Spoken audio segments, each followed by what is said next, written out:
Hello, welcome to our class. So, yoga, as we know, is often described, we use two words really frequently: discipline, or maybe we don't use that word too much, but it kind of has that notion, right? Well, okay, I'm practicing, there's discipline involved, and freedom, right? Freedom from what? What are we becoming free of? And the discipline has a big part of that, actually. You might even say self discipline is the way to freedom. Now, that sounds funny, doesn't it, for a lot of us, or from some cultural norms, trends that we see in people's understanding of life, and also where I came from as well. And why, if you asked me or talked about this like when I was a younger man or a kid, I would be like, that's not freedom, that's crazy, right? So, how does discipline, and especially self discipline, and what is self discipline, bring us to experience more freedom? Well, why are we not free? What are we becoming free of?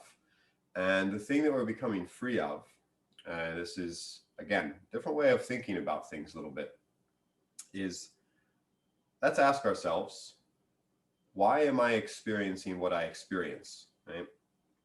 And with yoga, we'll find if we talk enough, everything's going to have two sides again. That's not bad. It's very good, actually. So let's start from the things I experience come from around me. Okay. Um, Especially when we talk about the biggest factor, which I would say really colors your experience, and that's thought, right? Emotions and thought and mental forms. Where do mental forms come from?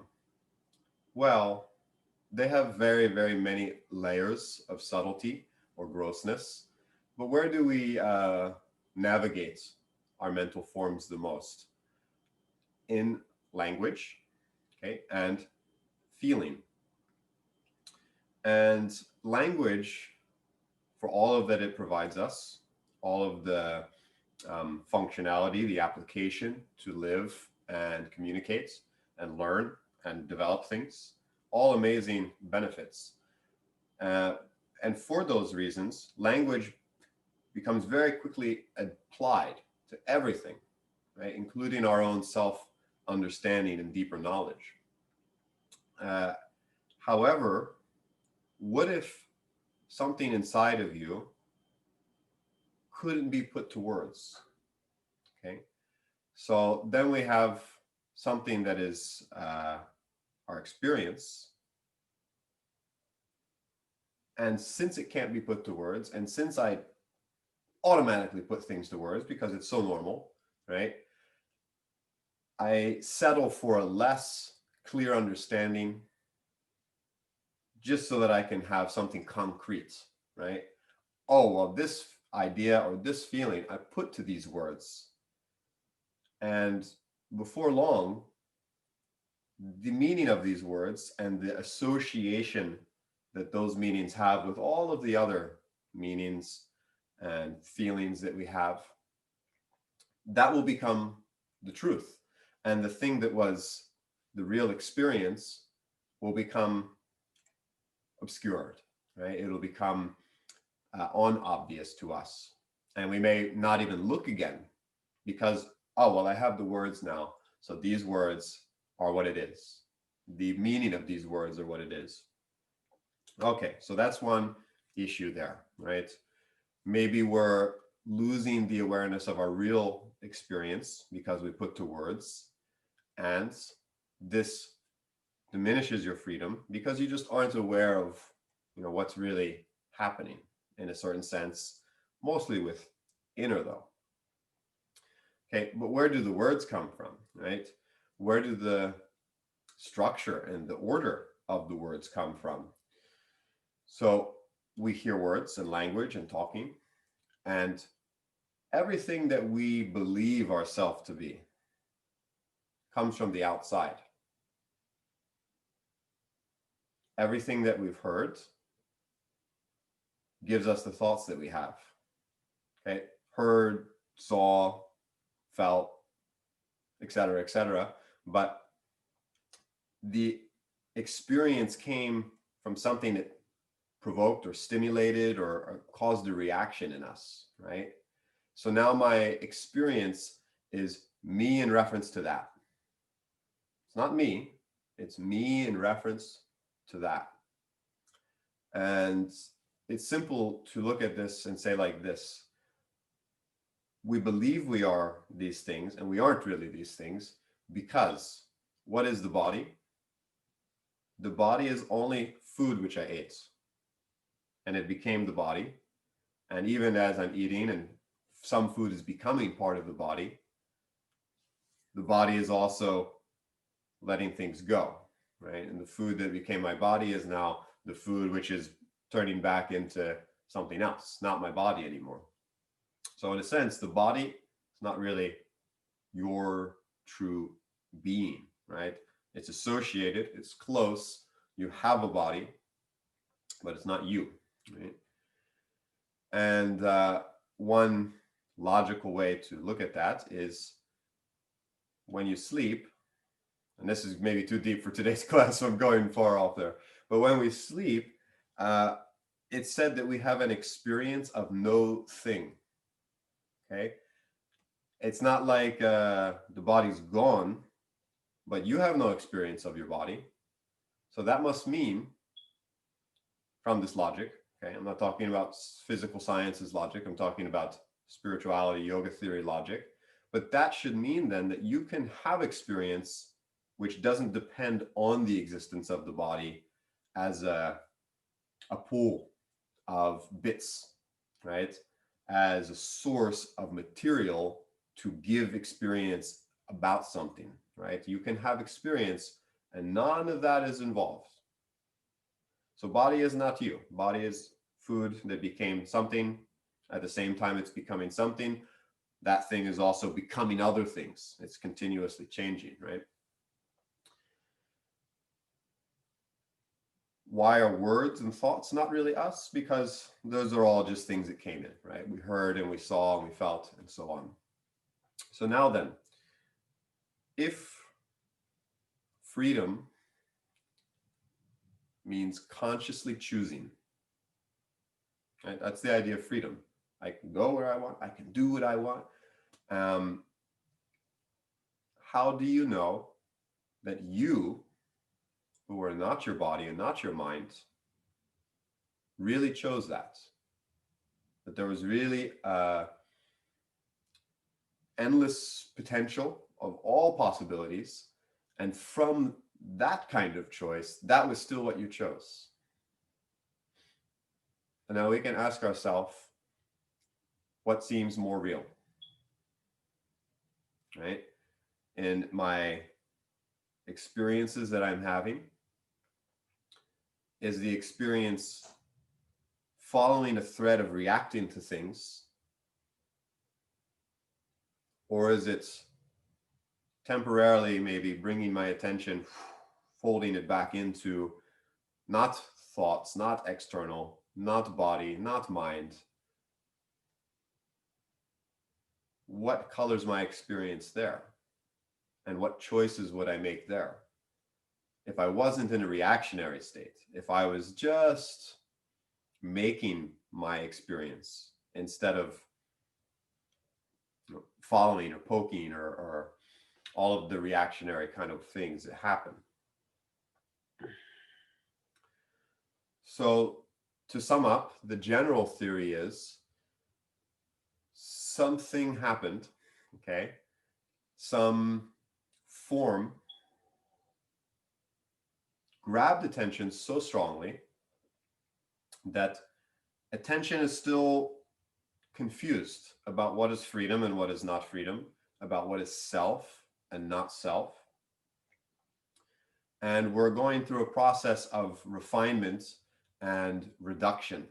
Reduction meaning get rid of what isn't relevant anymore, okay, and focus on what is relevant. So what is relevant to you, to your experiencing? The only answer to that actually is you. You are relevant to your experiencing. And so the system of yoga practices, when they're more external, it's not quite as profound, aligned with the meaning that I'm discussing here with you, but it still works. And I just want to preface with that, because any amount of bringing your attention more towards the source of your consciousness and your beingness, right? Anything which brings your attention more towards that and more towards this, meaning the present moment. And any structure which assists you in keeping your attention in a way which is consciously chosen, self-generated, and uninvolved from everything else that we experience as the story of our life. Okay. Now, that doesn't mean those things don't come up and they aren't something to work with through the process. They definitely are. It's a mistake, I would say, for almost anybody to believe the best way to practice yoga is to one day suddenly realize all of this, give up everything, stop doing all of the things that you love, start doing all kinds of weird challenges to, bring yourself to higher discipline, et cetera, et cetera. That is not what to do, because these impressions that we have in us, right? The things that we heard, we saw, we tasted, we smelled, we thought about, we felt, these impressions in us are very, very persistent, just like nature, right? All of nature. It's very persistent. And it also tries to keep changing at the same time. Even though it's persistent, it's constantly adapting and responding. So to bring ourselves to that attention, we build structures that we consciously initiate ourselves into a kind of focus, right? And the difference between this kind of discipline, this yogic self-discipline, and other kinds of discipline, which can be, very beautiful in their right, but they won't necessarily give the kind of results that a yogic discipline can give. The difference, right, of the self-discipline is that it has no tangible or less tangible benefits in terms of the external.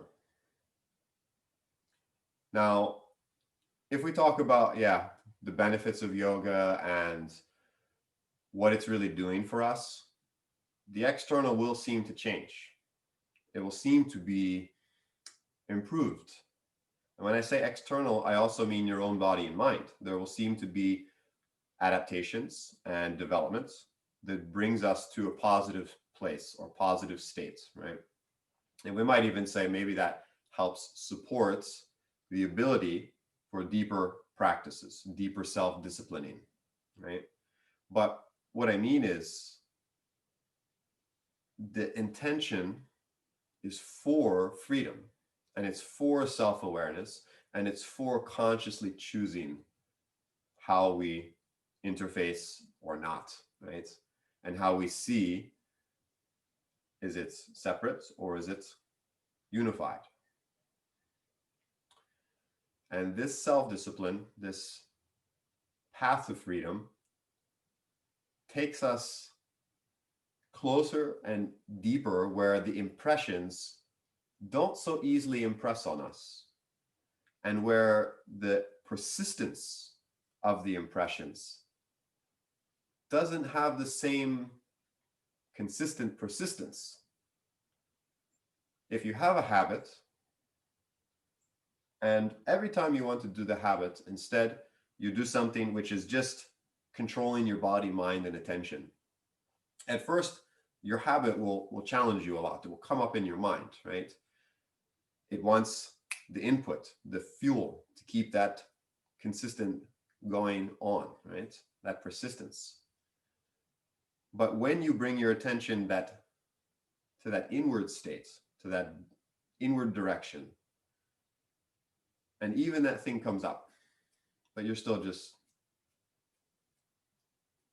maybe sometimes your eye opens, you peek, right? We all peek, it's okay. But you resolve enough, you anchor enough, eventually this doesn't have the same fuel anymore, right? You didn't feed it, you didn't maintain that dynamic form. And so this dynamic form kind of decays, or it flakes off, right? It dissolves, it disintegrates, it leaves. And now, instead of a thought coming up to you on a regular basis, like, I need this, or that's, my emotion and I can't do anything about it, that's how I should feel, right? All of that kind of stuff is going to happen less. And this is part of what's scary about yoga too for a lot of people is, well, if I don't want all the things that I love, what am I going to want, and what is going to make my life happy or joyous or anything else that people believe that they want to experience, right? So it seems scary. It seems like, wow, well, yoga seems like some things about it seem really direct and beneficial, but this philosophy and this theory, like, if I'm getting rid of everything, how am I going to be happy? How am I going to, well, what's going to be the meaning of my life? The meaning of life doesn't seem like it's to disengage from activity, right? So yoga doesn't really say that, actually. It doesn't mean to disengage from activity, but that is a technique that we use, right? It's a technique that we use to help bring our clarity back full, instead of the impressions blocking our choices and our freedoms, right? We may think, oh, well, if I want to do it, that's what I want to do. So choosing to do it is freedom, right? But why do you want to do what you want to do? And when you want to do it, does it feel like a conscious choice? Or does it feel like something happens within your structure, within your dynamic relations in yourself to things or ideas, whatever it may be? Then that's not freedom, right? That is law of cause and effect, let's say. That's karma, let's say. And if we did nothing, if yoga didn't exist, actually yoga exists whether you think you practice or you don't. So if yoga didn't exist, could also use the word consciousness or awareness here maybe, there would be no way to develop, right? There would be no refinement of choice in our lives. It would always be simple action and reaction, right? Or stimulus and response. But to finish our exploration of this topic this morning, I want to leave you with one more idea or question to consider when you meet those times and moments. Are there times and moments when the natural stimulus or response isn't beneficial in some way?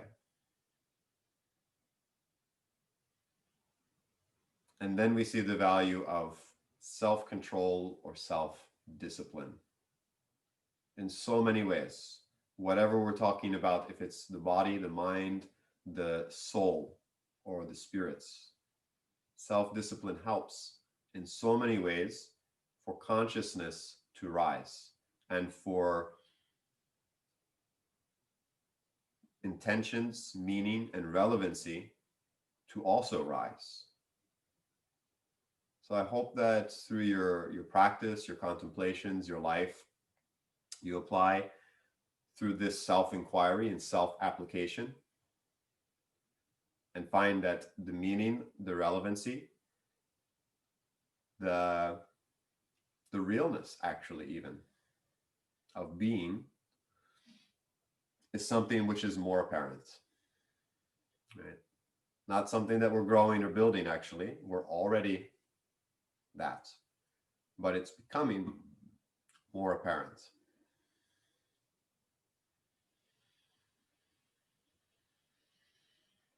So with this, let's engage our practice this morning. And yes, we do work through physical and mental layers to get to something actually beyond even that. But enjoy working through those physical and mental layers, right? Make it your freedom of choice. I am choosing to take this initiative. Now, one more thing, I promise. I'm a guy on the outside telling you or suggesting things to do, right? Same as me. I read and went to classes and got information from the outside. Don't get confused though with these ideas, right? That now, oh, it's from the outside. How can that be self-choice and awareness and everything? It's still a methodology of getting there, to getting the self-awareness and the self-control, right? And just remember to simply, yoga practice or self-control is when I remove the external things which make me react temporarily, and I choose simple experiences and forms which come directly out of body, mind, and attention. Right? I structure patterns consciously as a choice, and then I engage myself in that pattern to see where it goes, what comes out of me from that, right? So that's something which is, yeah, it's a little blurry bridge when we're talking about studentship and teachership, right? Oh, it's coming from the outside too. Yes, okay, in a way it is, but it depends on how you look, right? And it's a little bit blurry line. As you keep practicing and you get more into self-practice, then even a lot of the concepts which we learn through yoga studentship, you may come to let some go or realize them in a different way. Actually, probably realize them in a different way.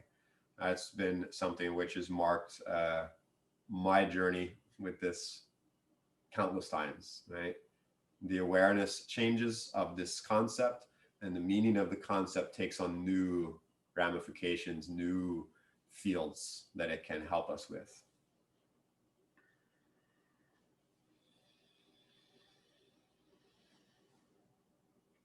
So let's close our eyes. Sit with what is. Let your